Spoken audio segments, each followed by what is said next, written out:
7 National News, and in our top story, Abu Dhabi's Etihad Airlines has made a number of alterations on its London-bound flights ahead of a proposed 24-hour strike at London's Heathrow Airport. 3 Etihad flights have been cancelled to spare customers long delays expected in London.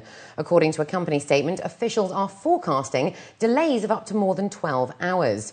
The cancelled flights are EY019 from the capital to London Heathrow, EY020 from Heathrow to Abu Dhabi, and EY017 from Abu Dhabi to London Heathrow. Additionally, at the request of the authorities in London, flight EY011 from Abu Dhabi to Heathrow Airport will operate on November the 30th with a reduced passenger capacity. And we'll have more on that story later for you. But in the meantime, international passenger numbers at Dubai International Airport rose by 7.3% in October to 4.3 million passengers from the same period the previous year. The latest results released by Dubai Airports showed that the AGCC region recorded the largest rise in total passenger numbers in October, with more than 154,893 passengers, followed by the Indian subcontinent, with more than 79,657 passengers, and then Western Europe with more than 40,469. In terms of the strongest markets for percentage passenger growth were Russia with nearly 34%, the AGCC with nearly 30%, as a result of Saudi Arabian air traffic growth, which was then followed by North America with just over 16.1%. Dubai Airports recorded a 7.3% increase in October passenger numbers over the same period in 2010, which means for the very first time on a rolling 12-month basis, we've crossed the 50 million passenger mark, which is obviously very big news for us. Abu Dhabi Customs have seized over 144 kilograms of illegal drugs that were hidden in 4 balloons inside a pair of shoes, wrapped in plastic bags. The drugs were found in a truck that was headed to Oman from the UAE that was driven by a national of Arab origin. The bus was foiled by the Abu Dhabi Customs officers at the Haile Customs Centre near Al Ain. The Higher Committee for Child Protection of the Ministry of Interior has announced that it is reviewing building safety and security marks and specifications.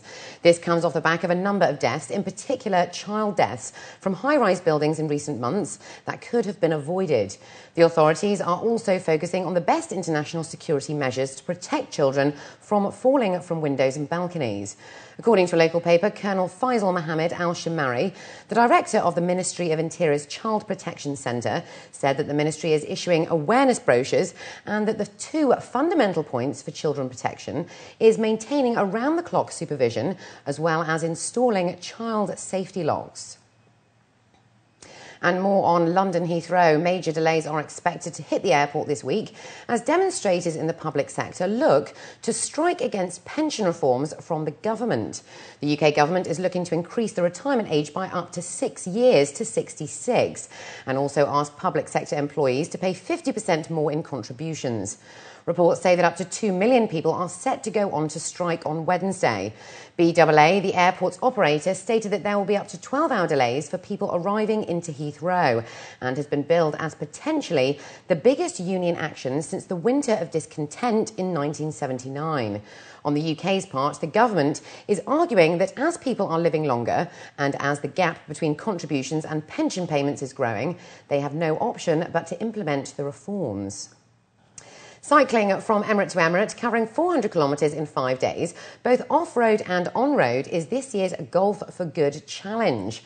On the occasion of the UAE's 40th National Day anniversary, over 25 budding cyclists have come together in support of educating disadvantaged children in the UAE.